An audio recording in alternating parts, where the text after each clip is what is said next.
Pastor Praveen పగడాల గారు ఆయన మృతి రకరకాల కోణాలైతే తిరుగుతుంది. ఎవరికి తగ్గట్టుగా వాళ్ళు చెప్పుకుంటున్నారు. అటు తిరిగి ఇటు తిరిగి మొత్తం మీదకి ఎలా జరిగిందంటే జగన్ గారి స్కెచ్చే ఇది. పాస్టర్ ప్రవీణ్ పగడాల గారి మృతి, ఇందులో జగన్ గారి స్కెచ్ కూడా ఉంది, వాళ్ళ స్క్రిప్ట్ ఉంది అని టీవీ5లో మేధావులు కొంతమంది ఉన్నారు, వాళ్ళు మాట్లాడుతున్నారు. మొత్తానికి ఏదైతేనండి వైసీపీ మీదకైతే కనుక ఈ గాలి మళ్ళిందని చెప్పాలి. పాస్టర్ ప్రవీణ్ పగడాల గారి మృతి వెనకాల వైసీపీకి సంబంధం ఉందా, ఉంటే కనుక ఎలాంటి సంబంధం ఉంది, మీ అభిప్రాయం తెలియజేయండి. ఫస్ట్ అయితే లైక్ చేయండి. ఎలాంటి జెన్యూన్ ఇన్ఫర్మేషన్ ఖచ్చితంగా ప్రతి ఒక్కరికి చేరాలా, చేరితే అది అందరికీ తెలుస్తుంది. ఏం జరుగుతుంది ఆంధ్రప్రదేశ్లో, రాజకీయం ఎలా జరుగుతుంది, ఆంధ్రప్రదేశ్లో ఎలాంటి రాజకీయం జరుగుతుందని చాలామంది తెలియాలంటే మీ బాధ్యతగా లైక్ చేయండి. ఫస్ట్ లైక్ చేస్తే ఎలాంటి ఇన్ఫర్మేషన్ పక్కాగా తెలుస్తుంది. కాబట్టి అంతేకాదు మీ అభిప్రాయాన్ని కామెంట్ రూపంలో తెలియజేయండి. పాస్టర్ ప్రవీణ్ పగడాల గారి గురించి నిజంగా అటు తిరిగి ఇటు తిరిగి మొత్తానికి చాలా దారులు అయితే తిరిగింది. మొత్తానికి అన్ని దారులు కలిపి మొత్తానికి మూటగట్టి ముడిగట్టి ఇప్పుడు వైసీపీ పక్కకి మరలించారు ఈ దారిని. కాబట్టి వైసీపీకి అసలు సంబంధం ఏముందా, జగన్మోహన్ రెడ్డి గారికి సంబంధం ఏముంది, అసలు వైసీపీకి సంబంధం ఏముంది పాస్టర్ ప్రవీణ్ పగడాల గారి మృతి గురించి. కానీ ఎలాగైనా మార్చేయచ్చండి, ఇది రాజకీయం నిజంగాను. ఎలా అంటే ఏదైనా మాట్లాడేయచ్చు, మన నోరుంది కదా అని. కాబట్టి వాస్తవాలు ఉండాలి, వాస్తవాలు లేకుండా మాట్లాడితే ఎలా ఉంటుందంటే ఇది ఇలా ఉంటుంది. కాబట్టి ఒకసారి చూద్దాం. శివ గారు టీవీ5 నుంచి తెలుసు కదా మీకు, శివ గారు ఆయన మాట్లాడే మాటలు కొన్ని మాటలు విందాం. రచ్చ చేయడానికి పెయిడ్ ఆర్టిస్టుల్ని ఏ విధంగా రంగంలోకి దింపారో, ప్రభుత్వాన్ని అస్థిరపరచాలని, కూటమి ప్రభుత్వం పైన బురద చల్లాలి అని క్రైస్తవుల్ని ఏ విధంగా రెచ్చగొట్టారో, మరో మతం పైన ద్వేషాన్ని ఎలా చిమ్మారో మొత్తం స్క్రిప్ట్ అంతా కూడా బయటపడింది. ప్రవీణ్ పగడాల గారు హైదరాబాద్లో బయలుదేరిన దగ్గర నుంచి కోదాడ మీదుగా విజయవాడ మీదుగా కొవ్వూరు టోల్ ప్లాజా ప్రమాదం జరిగి చనిపోయే వరకు ఇంచు ఎక్కడ ఏం జరిగింది, ఆయన యాక్టివిటీ ఏంటి, పెట్రోల్ బంక్ లో ఏం చేశారు, వైన్ షాప్ లో ఏం చేశారు, పడిపోయిన తర్వాత ఇవ సమాజాన్ని నమ్మించటానికి, క్రైస్తవ సమాజానికి సంబంధించిన ఓటు బ్యాంకు ఇంకా స్ట్రాంగ్ అవ్వడానికి, ఇంకో పార్టీలకు వెళ్లకుండా ఉండడానికి క్రీస్తుని, చనిపోయిన పాస్టర్ గారిని వాడుకోవడం నిజంగా సిగ్గుచేటు.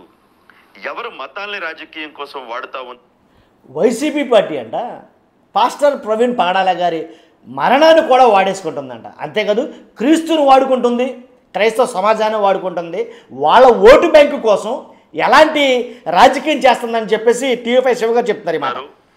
ఎవరు క్రైస్తవ సమాజాన్ని కానీ మరొక మతాన్ని కానీ పావుగా వాడుకుంటున్నారో ఆయా సమాజాలు, ఆయా మతాలకు సంబంధించిన వాళ్ళు కళ్ళు తెరవాల్సిన అవసరం ఇప్పుడు ఏర్పడింది. ఒక వీడియో బయటకు వచ్చింది. ఆ వీడియో చూపించాక ఈ స్క్రిప్ట్ ఎలా బయటపడిందో, ఈ స్క్రిప్ట్ ని ఎవరు బాగా ఎస్టాబ్లిష్ చేశారో అవన్నీ మేము వెళ్ళలేం, కానీ ఆఖరికి వచ్చేస్తాం మేము. క్రైస్తవులందరినీ కూడా కొన్ని చోట్ల ర్యాలీలు అవి ఇవి చేశారు, మీరు చూసే ఉంటారు. ప్లకార్డులు పట్టుకుని ఎవరు సరఫరా చేశారు ఈ ప్లకార్డులన్నీ కూడా వైఎస్ఆర్ కాంగ్రెస్ పార్టీకి సంబంధించిన నాయకులే కొన్ని చోట్ల ఈ ప్లకార్డులు సరఫరా చేశారు. విన్నారా? ప్రవీణ్ పగడాల గారి మృతి మీద చాలామంది ధర్నాలు, ర్యాలీలు చాలా చోట్ల చేశారు. చేసిన ప్రతి చోట కూడా కొంతమంది ప్లకార్డులు పట్టుకున్నారు. ఆ ప్లకార్డులు సప్లై చేసింది వైసీపీ పార్టీ అనంట. కనిపెట్టాడు సిఐడి ఆఫీసర్ అయిన టీవీ5 శివ గారు.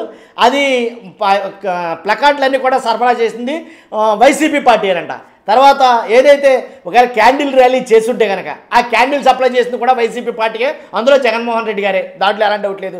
ఒకవేళ వాళ్ళు ఏదైనా టోపీలు కానీ, కచ్చిపులు కానీ, కండవాలు కానీ వేసుకుంటే అది కూడా వైసీపీ పార్టీ సప్లై చేసింది, అది కూడా వీళ్ళు కనిపెట్టేశారు ఇక్కడ. అదే ఆయన మాట్లాడుతున్నారు. ఆయన చూద్దాం, ఇంకా చాలా మాట్లాడతారు ఇక సంబంధించిన నాయకులు. ఆడిపిచ్చారు ఒకసారి. ప్రవీణ్ గారి హత్య ఇది కావాలనే ఒక మే జూన్లో ఎండలు మండిపోతున్నా. కాబట్టి నేను అనేది ఏంటంటే, అంటే ఏది జరిగినా కూడాను అటు తిరిగి ఇటు తిరిగి చేయాలనుకునే ఈ విధానం నాకైతే నచ్చల. ఖచ్చితంగా 100% హత్య ఈ కూటమి. ఆ మరణం జరగగానే తెలియగానే కొంతమంది క్రైస్తవులు వచ్చారు, పాస్టర్లు వచ్చారు, వాళ్ళందరూ వచ్చారు, కొంత డిమాండ్ చేశారు. ఇది హత్యగా అనుమానం వ్యక్తం చేశారు. పాపం నేను నిజానిజాలు బయటికి తీయాలని కూడా అన్నారు. కానీ ఎప్పుడైతే మరి కొంతమంది రంగంలోకి దిగారో ఇక రెచ్చగొట్టడం ప్రారంభించారు. రాష్ట్ర వ్యాప్తంగా క్రైస్తవులందరినీ కూడా కొన్ని చోట్ల ర్యాలీలు అవి ఇవి చేశారు, మీరు చూసే ఉంటారు. ప్లకార్డులు పట్టుకుని ఎవరు సరఫరా చేశారు ఈ ప్లకార్డులన్నీ కూడా వైఎస్ఆర్ కాంగ్రెస్ పార్టీకి సంబంధించిన నాయకులే కొన్ని చోట్ల ఈ ప్లకార్డులు సరఫరా చేశారు. ఓకే, సరఫరా చేసి జనాన్ని సమీకరించి జనాన్ని కూడా సమీకరించారా? ర్యాలీలు ధర్నాలు చేస్తున్న పరిస్థితి ఉంది. ఓకే, పోలీసులు ఎందుకు బయటపెట్టడం లేదు పోస్ట్ మార్టం ఫోరెన్సిక్ రిపోర్టు అంటే ఇవన్నీ కూడా ఆగ్రహంలో ఉన్నారు కొంతమంది, ఆవేదనలో ఉన్నారు కొంతమంది. అన్నిటికన్నా ముఖ్యంగా రాజకీయం చేయాలి, రాష్ట్రాన్ని రావణ కాష్టం చేయాలని కొంతమంది కాచుకుని కూర్చున్నారు. అందుకనే సరైన సమయంలో అవన్నీ కూడా బయట పెడతారు, బయట పడకుండా పోవు. కానీ ఇంకా కూడా హర్ష కుమార్ గాని, మాజీ ఎంపీ కేఏ పాల్ గాని కొంతమంది సైలెంట్ అయిపోయారు. ఎప్పుడైతే వీడియో ఫుటేజ్లు ఇవన్నీ బయటకు వచ్చారో ఆ రోజున మార్చి 25వ తేదీన రాజమండ్రి ప్రభుత్వ ఆసుపత్రి దగ్గర చాలా మీడియాలతో రకరకాలుగా మాట్లాడారు కొంతమంది పాస్టర్లు, క్రైస్తవ మత పెద్దలు. బట్ వాళ్ళు కొంతవరకు నిజాన్ని తెలుసుకున్నారు. కొంతవరకు నిజాన్ని తెలుసుకుని వాళ్ళు ఇప్పుడు సంయమనం పాటిస్తూ ఉన్నారు. ఈ వీడియో ఫుటేజ్ ఆధారంగా సంథింగ్ ఏదో జరిగింది, ఇంకా నిజాలు బయటకు రావాలి, వేచి చూద్దాం ప్రభుత్వం ఒక ప్రకటన చేసే వరకు, పోలీసులు ప్రకటన చేసే వరకు అని. వాడు ఎప్పటికీ కేఏ పాల్, హర్ష కుమార్ ఇలాంటి వాళ్ళు మరికొంతమంది వైఎస్ఆర్ కాంగ్రెస్ పార్టీకి సంబంధించిన వాళ్ళు మాత్రం ఇంకా రెచ్చగొట్టాడు. కేఏ పాలు, హర్ష కుమార్ వైసీపీ పార్టీకి సంబంధించిన వాళ్ళు ఏంటండి? అసలు వైసీపీ పార్టీ అన్న వాళ్ళు దానికే ప్రయత్నాలు చేస్తున్న పరిస్థితి ఉంది. ఇప్పుడు చెప్పండి, ఈ అల్లర్లు రేగడానికి, మత విద్వేషాలు రెచ్చగొట్టడానికి ఎవరు క్రైస్తవ సమాజాన్ని రెచ్చగొట్టారో చాలా స్పష్టంగా ఈ వీడియోలో కనిపిస్తూ ఉంది. చూద్దాం మరి పోలీసులు ఏం చేస్తారు ఏంటి అనేది వీడియో పైన.